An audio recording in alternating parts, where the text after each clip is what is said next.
وعباد الرحمن الذين يمشون على الأرض هونا وإذا خاطبهم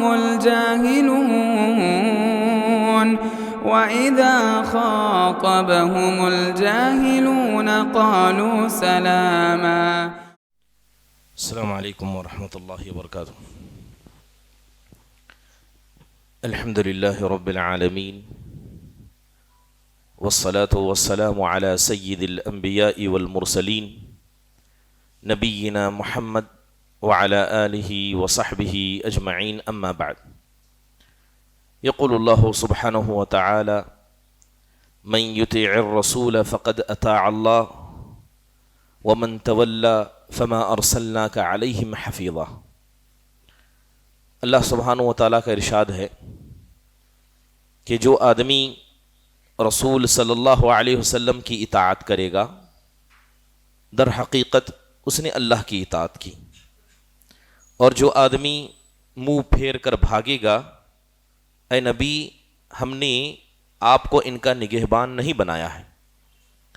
دوسری آیت میں اللہ تعالیٰ نے ارشاد فرمایا وَمَا آتَاكُمُ الرَّسُولُ فَخُذُوهُ، کہ رسول صلی اللہ علیہ وسلم جو تمہیں دیں اسے لے لو. وَمَا نَهَاكُمْ عَنْهُ فَانْتَهُوا، اور رسول صلی اللہ علیہ وسلم جس چیز سے تمہیں منع کر دیں اس سے رک جاؤ. نبی صلی اللہ علیہ وسلم کی سیرت مبارکہ، اس کے سننے کا مقصد آپ کی اطاعت ہونی چاہیے، کیونکہ آپ علیہ الصلاۃ والسلام کی فرما برداری، آپ کی اطاعت اور اسی طرح آپ کی سنتوں کی اتباع، یہ حقیقت میں دین اسلام کی حفاظت کا ایک ذریعہ ہے. اتباع نبی کہتے کسے ہیں؟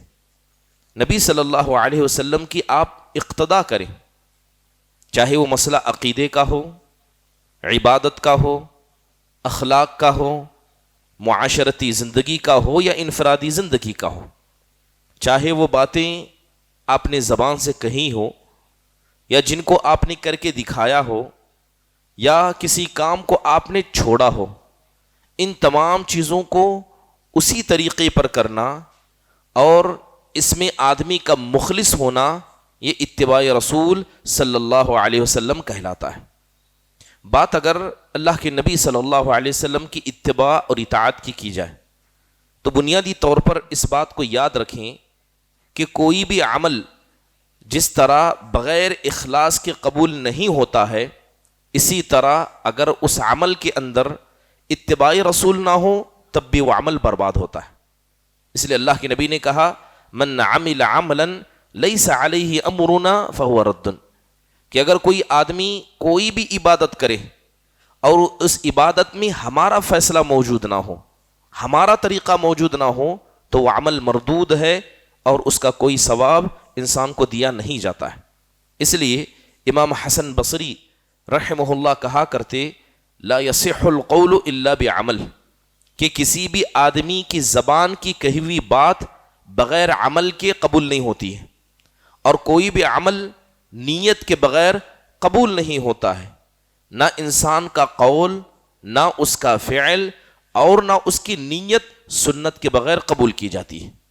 تو ہماری جتنی عبادتیں، چاہے وہ قولی انداز سے ہو، فعلی انداز سے ہو، اگر وہ اتباع سنت سے خالی ہو تو ایک وقت ایسا آئے گا کہ ان عبادتوں کو اسی انسان کے منہ پر دے مارا جائے گا.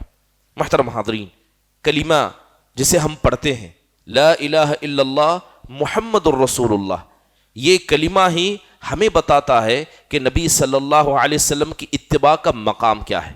اگر اخلاص ہے تو اللہ اسے قبول کرتا ہے، نبی کی اتباع موجود ہے تب وہ عمل صحیح ہوتا ہے. اس لیے قرآن میں اللہ نے صاف کہا کہ فمن كان يرجو لقاء ربه فليعمل عملا صالحا ولا يشرك بعبادة ربه احدا، کہ جو آدمی اللہ تعالیٰ سے ملاقات کی امید رکھتا ہے اور اچھا عمل، صاف ستھرا عمل کرتا ہے اور اپنے عمل میں کسی قسم کی شرک کی آلودگی کو نہیں لاتا ہے، تو یقیناً اللہ تبارک و تعالیٰ اسے بہتر بدلہ عطا فرمائے گا. محترم حاضرین، یہ بات ہم سب جانتے ہیں کہ نبی صلی اللہ علیہ وسلم کی اتباع ہی میں نجات ہے. اس لیے قرآن کی آیت کریمہ جس میں اللہ کہتا ہے کہ یوم تبیض وجوہ و تسود وجوہ، کہ قیامت کا دن وہ ہوگا جس دن کچھ چہرے روشن ہو جائیں گے اور کچھ چہروں پر کالک پوت دی جائے گی۔ حضرت ابن عباس کہتے ہیں کہ جو چہرے قیامت کے دن روشن ہوں گے وہ سنت پر عمل کرنے والے چہرے ہوں گے، اور جن چہروں کو کالک سے پوت دیا جائے گا یہ وہ چہرے ہوں گے جنہوں نے سنت کو چھوڑ کر بدعتوں کو انجام دیا ہوگا۔ یہی وجہ تھی کہ آپ دیکھیں کہ صحابہ کے درمیان یہ فرق نہیں تھا جیسے عمومی طور پر آج لوگ فرق کرتے ہیں کہ اللہ کے نبی کی اطاعت کرنا ہے، کیا یہ اطاعت ضروری ہے؟ مسواک سنت ہے، چاہے تو کریں چاہے تو چھوڑ دیں۔ یہ سنت، واجب اور مندوب کا ایک فرق امت کے لوگوں نے کیا ہے، اس طرح کا کوئی فرق آپ صحابہ کی زندگیوں میں نہیں دیکھیں گے، بلکہ آپ کی ہر سنت پر عمل کرنا وہ واجب سمجھتے تھے، اور آپ کی کسی سنت کو چھوڑنا وہ ہلاکت کا ذریعہ سمجھتے تھے۔ حضرت ابو ہریرہ رضی اللہ عنہ کہتے ہیں کہ میں نے اللہ کے نبی صلی اللہ علیہ وسلم کی حدیث سنی۔ حدیث کیا ہے؟ وہ خود کہتے تھے کہ حرم رسول اللہ صلی اللہ علیہ وسلم ما بین اللابتیہا، اللہ کے نبی نے مدینہ کی حد بندی کرتے ہوئے کہا کہ اس پہاڑ سے اس پہاڑ کے درمیان کا حصہ مدینے کا ہے، اس کی ایک حرمت ہے، اس کو پامال نہیں کیا جائے گا۔ حضرت ابو ہریرہ رضی اللہ عنہ کے بارے میں آتا ہے کہ جب مکہ کے سفر کے لیے نکلتے تو اسی راستے پر انہیں ہرن نظر آ جاتی، وہ ہرن ان کے راستے کے درمیان ہوتی۔ اللہ کے نبی نے کہا کہ یہ مدینہ کا یہاں سے یہاں تک کا حصہ یہ حرمت والی جگہ ہے، لہذا یہاں کسی جانور کو پریشان نہیں کیا جائے گا۔ پورے قافلے کو روک لیتے اور اس وقت تک آگے نہیں بڑھتے جب تک کہ وہ ہرن اپنی جگہ سے آگے نکل نہ جائے، کہیں ایسا نہ ہو کہ قافلہ آگے بڑھے اور ہرن گھبرا کر بھاگ جائے اور نبی صلی اللہ علیہ وسلم کی اس حدیث پر عمل ہم نہ کر پائیں جس میں اللہ کے نبی نے کہا کہ یہ حرم ہے، نہ یہاں جانور کو ڈرایا جائے گا نہ یہاں کے پتوں کو توڑا جائے گا۔ حضرت عبادہ بن صامت رضی اللہ عنہ ایک شخص کے ساتھ کھڑے ہیں اور اللہ کے نبی کی حدیث بیان کر رہے ہیں۔ کہتے ہیں کہ نہا رسول اللہ صلی اللہ علیہ وسلم ان درہمین، کہ اللہ کے نبی نے 2 درہم دیکھ کر 1 درہم لینے سے منع کیا ہے۔ اگر پیسہ ایک جیسا ہے تو اس میں کمی اور زیادتی نہیں کی جائے گی۔ تو تابعیوں میں ایک تابعی نے کہا کہ مجھے نہیں لگتا کہ اس میں کوئی غلط چیز ہے، کہ اگر کسی آدمی کو ضرورت ہے تو میں 1 دے کر اس سے 2 لے لوں، یہ مجھے غلط نہیں لگتا۔ حضرت عبادہ بن صامت رضی اللہ عنہ نے جیسے ہی اس کی یہ بات سنی فوراً آگے ہٹ گئے، نکل گئے اور کہنے لگے کہ میں تمہیں اللہ کے رسول کی حدیث سناتا ہوں اور تم اس میں اپنی رائے دیتے ہو۔ کہنے لگے خدا کی قسم آج کے بعد سے کسی ایک سائے میں ہم ایک ساتھ اکٹھا نہیں ہو سکتے، ایک سائے میں کبھی ایک ساتھ کھڑے نہیں ہو سکتے، کیونکہ نبی صلی اللہ علیہ وسلم کی حدیثوں میں اپنی رائے بھی رکھنا صحابہ کے نزدیک ایک جرم عظیم سمجھا جاتا تھا۔ حضرت عبداللہ بن مسعود رضی اللہ عنہ کی وہ روایت بھی بڑی مشہور ہے، وہ کہا کرتے کہ انسان کو گناہوں سے بچنا چاہیے، اور سب سے بڑا گناہ کیا ہے؟ نبی صلی اللہ علیہ وسلم کی نافرمانی کرنا، کیونکہ جہاں انسان اللہ کے نبی کی نافرمانی کرے گا اسے سمجھ لینا چاہیے کہیں نہ کہیں اللہ تبارک و تعالیٰ نے اس کے لیے خیر کا فیصلہ نہیں کیا۔ محترم حاضرین، اگر آپ صرف اللہ کے نبی صلی اللہ علیہ وسلم کے صحابہ کو دیکھیں کہ صحابہ آپ کی سنتوں کے تئیں کس طرح کا معاملہ کرتے، بڑا مشہور قصہ ہے، آپ نے بارہا سنا ہوگا کہ ایک صحابی رسول نے سونے کی انگوٹھی پہنی تھی، اللہ کے نبی نے دیکھا، نکالا اور اس کو مارے غصے کے پھینک دیا۔ مقصد یہ تھا کہ سونا اس امت کے مردوں پر حرام ہے۔ اب اللہ کے نبی نے نکال کر پھینک دیا، اب صحابہ نے کہا کہ اس سونے کو لے لو، اللہ کے نبی نے پہننے سے منع کیا ہے، اس کے استعمال سے منع نہیں کیا ہے۔ سبحان اللہ، کیسی غیرت اللہ کے نبی صلی اللہ علیہ وسلم کی محبت کے حوالے سے تھی۔ کہنے لگے کیا اس انگوٹھی کو میں اٹھاؤں جس کو اللہ کے نبی نے پھینکا ہے؟ جائے تو جائے، مگر آپ نے جس چیز کو ناپسند کیا میں اسے پسند کروں، کبھی ایسا ہو نہیں سکتا۔ اللہ کے نبی صلی اللہ علیہ وسلم خطبہ دینے کے لیے کھڑے ہیں، آپ نے کہا اجلسو، آپ ممبر پر ہیں، آپ نے ان لوگوں سے مخاطب ہو کے کہا جو مسجد کے اندر تھے، کھڑے تھے، کہ تم بیٹھ جاؤ۔ حضرت عبداللہ بن مسعود انہیں نہیں معلوم کہ کیا چل رہا ہے، مسجد کے دروازے سے داخل ہو رہے تھے، بس سنا کہ اللہ کے نبی کہہ رہے ہیں بیٹھ جاؤ، اسی دروازے کی چوکھٹ پر بیٹھ گئے، وہیں بیٹھ گئے۔ اللہ کے نبی نے ان کو دیکھا، اشارہ کیا کہ آپ اندر آ جائیں۔ سبحان اللہ، یہ صحابہ کا عمل ایسا ہی ہوا کرتا کہ وہ نبی صلی اللہ علیہ وسلم کی کسی سنت کے مسئلے میں، آپ کے کسی فعل کے مسئلے میں ادنا بھی شک نہیں کرتے۔ مسور بن مخرمہ رضی اللہ عنہ کی روایت بڑی مشہور ہے، جب حدیبیہ کا موقع تھا اور حدیبیہ کے وقت پر سہیل بن عمرو مشرکین کی طرف سے اللہ کے نبی صلی اللہ علیہ وسلم سے گفتگو کرنے آئے تھے، وہ خود بیان کرتے ہیں، ابھی مسلمان نہیں ہوئے تھے، خود بیان کرتے ہیں کہ میں نے بڑے بڑے بادشاہوں کے دربار میں حاضری لگائی، لیکن جس طرح میں نے صحابہ کو اللہ کے نبی کی تعظیم کرتے دیکھا، میں نے کسی انسان کو کسی انسان کی تعظیم کرتے ہوئے نہیں دیکھا۔ وہ کہتے ہیں کہ اللہ کے نبی صلی اللہ علیہ وسلم وضو کرتے، آپ کے وضو کا ایک قطرہ صحابہ زمین پر گرنے نہ دیتے، قریب تھا کہ وہ اس پانی کو لینے کے لیے لڑائی جھگڑے کریں۔ کہتے کہ خدا کی قسم میں نے صحابہ کو دیکھا کہ کوئی آپ کو آنکھ اٹھا کر دیکھتا نہیں تھا، بلکہ نبی صلی اللہ علیہ وسلم جب گفتگو کرتے تو ایسا لگتا کہ سب گونگے ہیں، کوئی اپنی زبان سے چوں نہیں نکالتا تھا۔ اسی لیے اللہ تبارک و تعالیٰ نے انہی صحابہ اکرام رضوان اللہ علیہم اجمعین کی تعظیم کو دیکھا کہ کس طرح وہ اللہ کی تعظیم کرتے ہیں، نبی صلی اللہ علیہ وسلم کی حدیثوں کی عزت کرتے ہیں، تو اللہ تعالیٰ نے انہیں رضی اللہ عنہم ورضوا عنہ کا پروانہ پیش کیا۔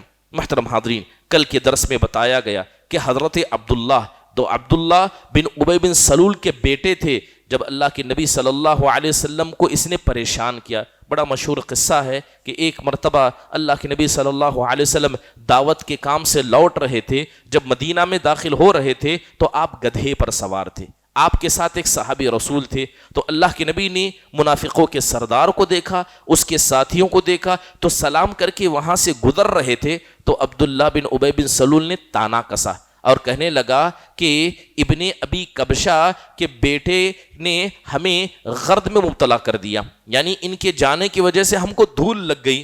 جیسے ہی یہ بات اللہ کے نبی صلی اللہ علیہ وسلم نے سنی، آپ خاموش رہے، اور پھر اس نے دوسرا تانا کسا کہ آپ کا یہ جو گدھا ہے یہ بڑا بدبو کرتا ہے، اس کی بدبو سے ہم پریشان ہو گئے۔ اب صحابی رسول کو برداشت نہ ہوا، نیچے اترے اور کہنے لگے کہ خدا کی قسم اللہ کے نبی کے گدھے کی بدبو یہ تمہاری خوشبو سے ہم کو زیادہ پیاری ہے۔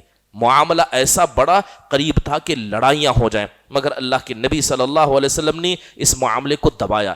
آپ تصور کیجئے کہ یہ عبداللہ بن ابی بن سلول تھا، کس طرح اللہ کے نبی کو تکلیف پہنچاتا۔ اس نے ایک لفظ کہا تھا کہ لقد غبر علینا ابن ابی کبشہ، کہ ابن ابی کبشہ نے ہمیں غبار میں آلود کر دیا۔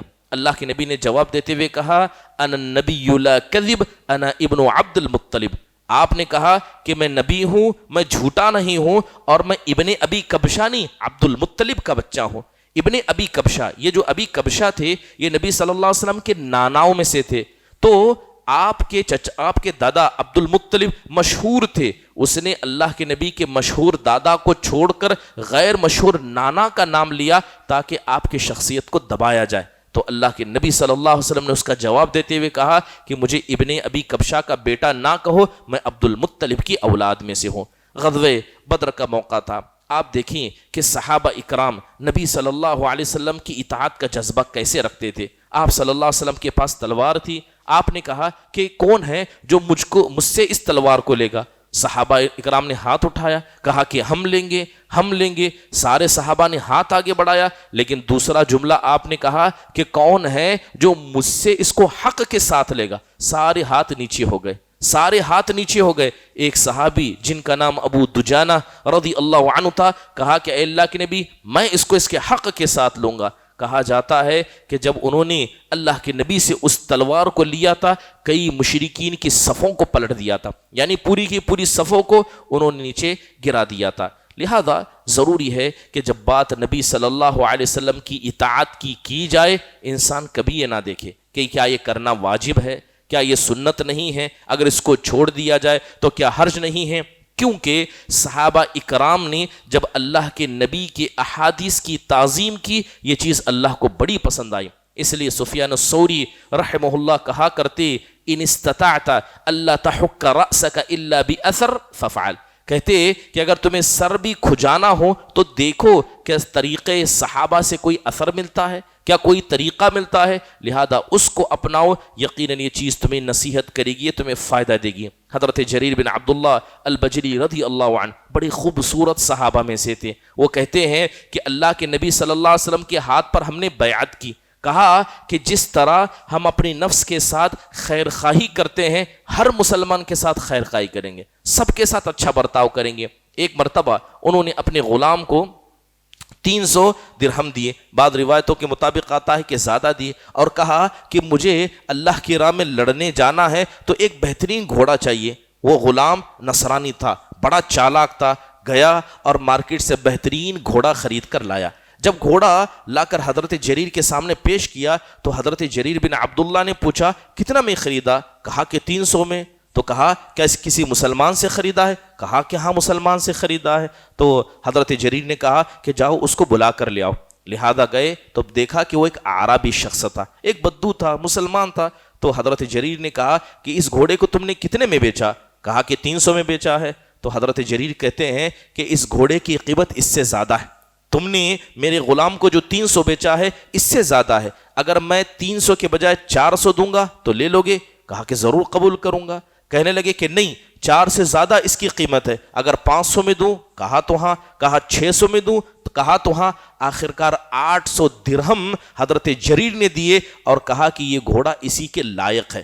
اور اللہ کے نبی سے ہم نے بیعت کرتے ہوئے کہا کہ جس طرح اپنے لیے ہم خیر خواہی سوچیں گے اپنے مسلمان بھائیوں کے لیے ویسے ہی خیر خواہی سوچیں گے۔ تو غلام بڑا تعجب کرتا ہے، کہنے لگا کہ تجارت میں انسان چالاکی دکھاتا ہے، اپنا فائدہ زیادہ دیکھتا ہے، لیکن مسلمان وہ ہوتا ہے جو تجارت میں فائدہ نہیں خیر خواہی کو مقدم رکھتا ہے، کیونکہ نبی صلی اللہ علیہ وسلم نے کہا کہ دین خیر خواہی کا نام ہے۔ محترم حاضرین، ضروری ہے کہ انسان جب تک نبی صلی اللہ علیہ وسلم کی حدیثوں پر ویسے عمل نہیں کرتا جیسے اللہ چاہتا ہے، جیسے اس کے رسول چاہتے ہیں، یقین جانیے انسان کی کامیابی بڑی موقوف ہوگی۔ صحابہ اکرام نے اسی کام کو ویسے ہی انجام دیا، جیسے کہ بڑے مشہور صحابی ہیں، ان کے بارے میں آتا ہے کہ انہوں نے اللہ کے نبی سے بیعت کی۔ کس بات پر بیعت کی؟ کہ آج کے بعد سے کسی سے میں کوئی چیز نہیں مانگوں گا، جو مانگنا صرف اللہ سے مانگوں گا۔ بتایا جاتا ہے کہ جب ان کی عمر بہت زیادہ بڑی ہو گئی، گھوڑے پر چڑھنا اور اترنا بڑا مشکل تھا، کبھی ان سے گھوڑے کی لگام گر جاتی، کبھی گھوڑے کا کوڑا گر جاتا، بڑی مشکل سے نیچے اترتے، مگر کسی سے مانگتے نہیں کہ وہ لگام میرے حوالے کر دو، کیونکہ انہوں نے اللہ کے نبی سے بیعت کی تھی کہ کوئی سوال میں کسی آدمی سے نہیں کروں گا۔ محترم حاضرین، ایک اہم بات نبی صلی اللہ علیہ وسلم کی اطاعت میں یہ بھی ہے کہ آپ کے کسی فیصلے پر انسان اعتراض نہ کرے۔ آپ نے جو کہہ دیا، آپ نے جو سنا دیا، اس کو دل سے مان لینا ہے۔ اگر کوئی آدمی نبی صلی اللہ علیہ وسلم کی حدیث کے مسئلے میں اپنے دل کے اندر ایک ادنا خارش بھی رکھتا ہے، ایسے آدمی کو اپنے ایمان کا جائزہ لینا چاہیے۔ دور حاضر یہ فتنوں کا دور ہے، کتنی ایسی نبی صلی اللہ علیہ وسلم کی حدیثیں ہیں جن پر ہمارے نوجوانوں میں سے ایک بڑا طبقہ ان پر سوال اٹھاتا ہے۔ ایک آدمی پبلک پلیٹ فارم کا، سوشل میڈیا کا استعمال کر کے نبی کی حدیثوں پر اعتراض کرتا ہے، یقین جانیے اگر حدیث صحیح ہے اور آدمی اس پر اعتراض کرے، یہ چیز اس کے ایمان کو غارت کرنے کے لیے اکیلی کافی ہے۔ لہذا نبی صلی اللہ علیہ وسلم کی اطاعت یہ آپ کی سیرت سے ہمیں سمجھ میں آتی ہے۔ اللہ تعالیٰ سے دعا ہے اللہ تبارک و تعالیٰ ہم سب کو جناب محمد الرسول اللہ صلی اللہ علیہ وسلم کی اطاعت کا جذبہ اور آپ کی اطاعت کرنے والوں میں سے بنائیں، آمین۔ اقول قولی هذا واستغفر الله لي ولكم ولسائر المسلمين من كل ذنب فاستغفروه انه هو الغفور الرحيم۔ جزاکم اللہ خیر واحسن اللہ علیکم۔ السلام علیکم ورحمۃ اللہ وبرکاتہ۔ ضد عباد الرحمن کے پلیٹ فارم سے ہونے والی دعوت و تبلیغ کے مشن کو آگے بڑھانے میں ہمارا بھرپور ساتھ دیں۔ علم و عمل سے ناطہ جوڑنے کے لیے اہل علم سے جڑیں۔ مسجد عباد الرحمن کے یوٹیوب چینل کو سبسکرائب کریں اور آگے شیئر کرنا ہرگز نہ بھولیں۔ فجزاکم اللہ خیرا۔